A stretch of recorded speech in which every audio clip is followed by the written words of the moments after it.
Bihar news channel से आप मुखातिब हो रहे हैं। वर्तमान स्थिति में जो पटना स्थित फुलवारी शरीफ हमारे तसरिया में पुतल की घटनाएं घट रही है, इस मुतालिक बिहार के इस्लामिक स्कॉलर मुफ्ती तौकीर बदर हमारे बीच मौजूद हैं। राज्य के समस्तीपुर जिला अंतर्गत सिंगिया थाना क्षेत्र निवासी मुफ्ती तौकीर बदर हैं, इस्लामिक स्कॉलर हैं। ये मुफ्ती साहब कि इन दिनों हमारे सरिया में क्या कुछ चल रही है और बहुत ही उथल पुथल की संवाद चल रहे हैं क्षेत्र में, हमारे सरिया को लेकर के जो वाद विवाद उत्पन्न हो रही है उस मुतालिक रोशनी डालें। देखिए, बहुत अच्छा सवाल आपने किया है। इमारत शरिया के हवाले से जहाँ तक मैं वहाँ पे रह कर के देख पाया हूँ, समझ पाया हूँ उसको, वो एक मुस्लिम तंजीमों में एक नुमाया तंजीम है और उसके असरात मुल्क और बैरून मुल्क हर जगह पे बहुत अच्छे नताज मुरतब करते हैं। ईद से कबल जो कुछ वहाँ पे हुआ है, चाहे जिस हवाले से भी हुआ हो, बतौर ख़ास वो लोग कहते हैं कि हम अमीर को माज़ूल करने आए, ट्रस्टीज़ हजरात वहाँ पे पहुँचे और उन लोगों ने ऐसा किया वैसा किया, वो सब कुछ अब सामने में आ रहा है। तो मैं जहाँ तक समझता हूँ कि ये सब चीज़ें इंतहाई गलत तरीके से वहाँ पे पेश की गई हैं और इसका बहुत ही बुरा असर लोगों में गया है। अब लोग कैसे क्या कुछ उसका अपना रद्द-ए-अमल दे रहे हैं वो हम सब देख सकते हैं। तो मैं समझता हूँ कि जो कुछ भी हुआ बहुत ही नामुनासिब अंदाज़ में हुआ है, ऐसा नहीं होना चाहिए। वहाँ पर आप एक तरफ वक्फ बिल को लेकर के सरकार के ख़िलाफ़ जो है आपसी इत्तेहाद का सबूत देना चाहते हैं और दूसरी तरफ कल होकर के ही दिखाते हैं कि नहीं, आपस में दस्तों गिरवा है, हमारी कोई हकीकत नहीं है, कोई हैसियत नहीं है, ये अलग है, हम अलग है, हम इनको उतारना चाहते हैं कुर्सी से, हम बैठना चाहते हैं, वो चाहते हैं कि ये हटे हम बैठे।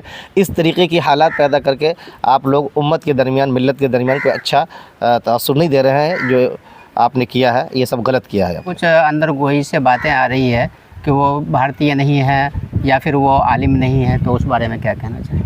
हाँ, ये भी बहुत अच्छा सवाल है।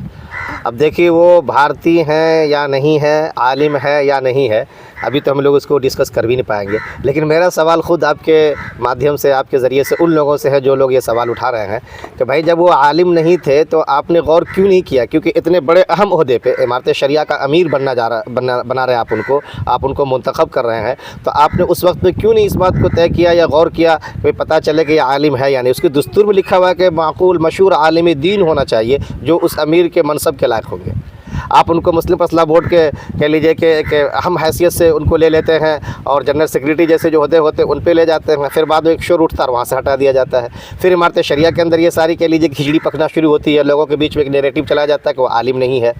ये अजीब बात लगती है मुझे। ये सब चीज़ तो पहले गौर करना चाहिए।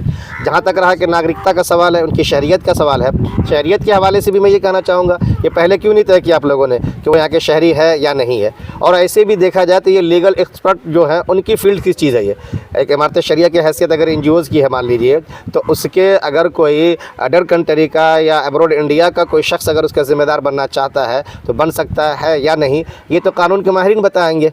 लेकिन मेरा यहाँ तक मानना है कि आपको ये चीज़ पहले ही गौर करना चाहिए था, और अगर वो नहीं थे या नहीं है तो उनको बता देना चाहिए था कि मैं आलिम नहीं हूँ या मैं यहाँ का नागरिक नहीं हूँ, मेरे अलावा किसी और को मुंतखब कर लिया जाए। ये सब चीज़ें पहले ना हो करके उस वक्त में तो खैर पूरा का पूरा एक तमहीद बांधते हैं कि फ़लाँ है या ऐसे हैं वैसे हैं, पूरी मुल्लत की कश्ती को जो है निकाल ले जाएंगे और बहुत बड़े नाखुदा हैं, बहुत बड़े मझधार के बचाने वाले हैं।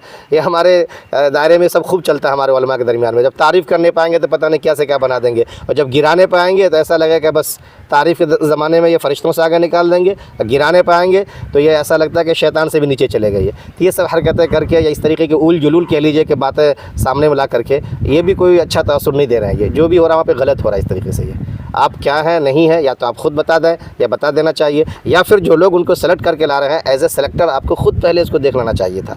ये सब चीज़ पहले ना करके और फिर बाद में जा करके आवाम के बीच में तरह तरह का बयान लाते हैं, तो इससे ख़ुद आपकी खिल्ली उड़ती है, आपका मजाक बनता है, दुनिया जहां सब देख रही है। All India Muslim personal law board के जनरल सेक्रेटरी भी हैं, वर्तमान में जमीयत उलमाए हिंद के कुछ और भी ज़िम्मेदार हैं, और उसके साथ साथ इमारत शरिया फुलवारी शरीफ पटना में हैं और उसके भी ज़िम्मेदार हैं। तो क्या इस्लाम मजहब में ऐसा भी है कि आलिम होना ज़रूरी है या फिर उसकी कुर्बानी भी कुछ देखी जाती है?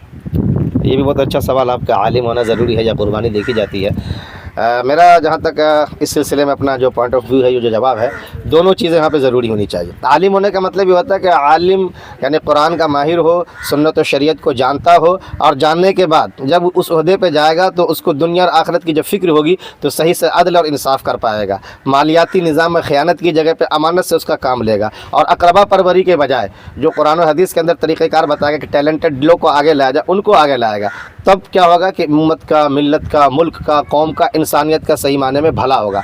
इसलिए आलिम होने की शर्त रखी जाती है।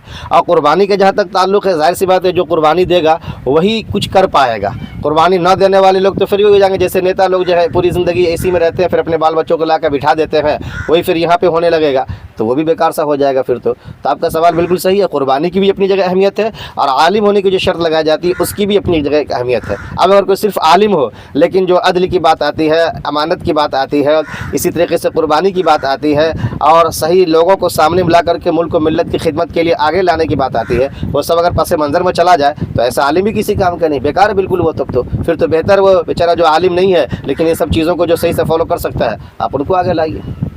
क्या बेहतर लगेगा कि उनके तो ख़ानदान दर ख़ानदान चलते आ रहे हैं और अच्छे अच्छे ओहदों को संभाला है उन्होंने और कई साल हो गए हैं, कई वर्ष से इन्होंने भी इमारत शरिया फुलवारी शरीफ के काम को अंजाम दे रहे हैं, तो क्या इनको रहना अच्छा है या इनको बदलना चाहिए? हाँ, ये भी सवाल बहुत अच्छा है आपका। अब देखिए, जो जहाँ पे रह के काम करते आते हैं, तो आपने कहा कि जो पहले से आते हैं फिर किसी को बिठा देते हैं, ऐसा नहीं होता ना, ऐसा होना चाहिए। ये सारी चीज़ें इंतखाब के ज़रिए होती हैं तो ज़्यादा मुनासिब होता है। और मैं एक चीज़ में और कहना चाहूँगा, क्योंकि पढ़ने लिखने से ताल्लुक़ है, सारी चीज़ों को पढ़ता रहता हूँ, देखता रहता हूँ। कई ऐसी तंजीमें जिसमें जमात इस्लामी का नाम मैं ले सकता हूँ, उनका बहुत अच्छा है कि बाज़ाब्ता कुछ क्राइटेरिया तय है कि इतनी मुद्दत रहेंगे और उसके बाद दोबारा से इंतखाब किया जाएगा और जो अहल होंगे उनको